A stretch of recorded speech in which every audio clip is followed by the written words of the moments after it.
Another thing that's really important to consider as a parent before you give your children technology or screens is to adopt a gradual approach. Don't give them everything at once.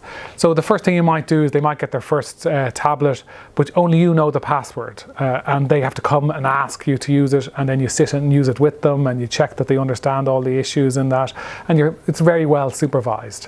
And then when they've shown that they can do this, that they're responsible using that, then you can give them a little bit more access, that maybe they know the password themselves and they can go and use it themselves at certain times, agreed times with you.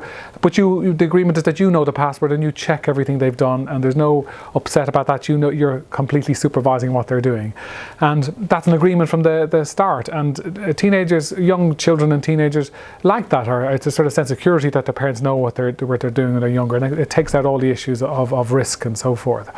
And once you feel that they're responsible at that level, once you think they're showing a bit of responsibility, they respect that, then you can go to the next level and they can have their own access at different times, and you're trusting them a little bit more.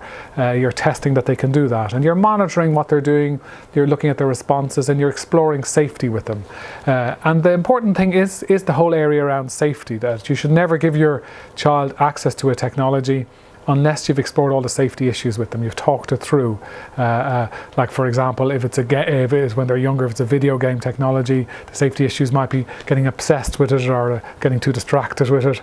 Or when they've access to the internet, there's a whole range of safety that you need to explore there, because there's going to be inappropriate sites they can access. There's going to be things that they might get approached by other children in a way that's inappropriate, or even other adults, and you need to explore with them what would they do if that happened, who they would tell.